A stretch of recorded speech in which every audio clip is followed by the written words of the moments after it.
Everybody right here, what you need to do is be thankful for the life you got, you know what I'm saying? Stop looking at what you ain't got, start being thankful for what you do got. Let's get it to him, baby girl. Hey! That's right.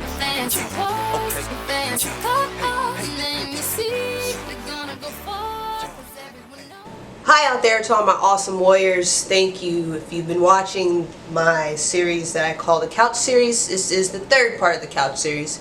Today we're going to be focusing on surrender, serenity, and mainly acceptance because they all coincide and you will get it after we get done. Feel free to leave your comments below. I want to know what you think about what I'm talking about today as well. I do want to start off with something a little different, something that I've learned in therapy over the last week or so. The Serenity Prayer. A lot of people know it, and if you really embrace this and think about it, it's all dealing with acceptance. Grant me the serenity to accept the things I cannot change, the courage to change the things that I can, and the wisdom to know the difference.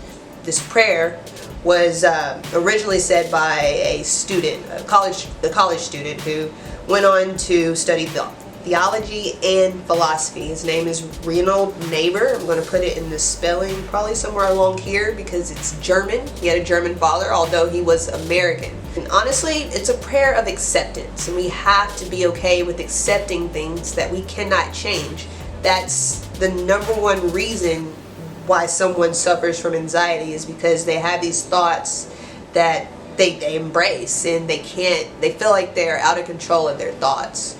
You have to think of your thoughts as balloons that you can let go at any point in time. You don't have to accept any of that. You can change your negative thoughts into positive thoughts. That's something that you alone have complete power to do.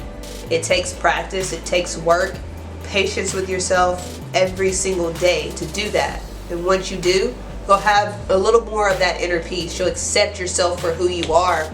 You won't accept negativity. You won't even think a negative thought and just accept that negative thought. Because once again, sometimes living and being a human, things happen to us that we have no control over. But the first thing we do is we don't accept it. We just push it off. We try to change it, we try to control it, we cry, we get depressed, we worry, we have anxiety, and then that's where they tell us we have this disorder. That's not a disorder. It's something that you have accepted yourself, so you're afraid to let go of it. We can all change dealing with anxiety and depression. We don't have to deal with it as a negative aspect. We can think of it as a positive thing. Think about it. You became okay with it. Well, acceptance is surrender, and surrender is not negative. I used to think a couple weeks ago that surrender was giving up, that it was negative. It's just me just giving up my power and giving up my control and losing myself. But it's not. Surrender is having the knowledge to know better. Now for me, surrender is me having the knowledge to know better about myself, to know better about what I deal with. I have started to accept myself for who I am. Not accept myself for who other people may see me to be, or even think about what other people may see. That's it. And if you think about that, you're going to love yourself a little bit more. Don't be afraid of the unknown. If you're dealing with a situation that you feel like you're stuck in, odds are you're not doing anything to change it. All it takes is an inch, maybe half an inch, maybe a quarter of an inch, but you have to go forward. You yourself have the power to change everything that you think about.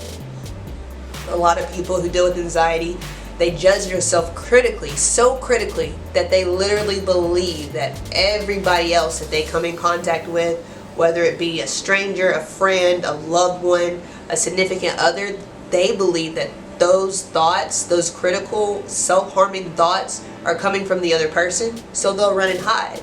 But honestly, it's coming from them, because they have not accepted themselves.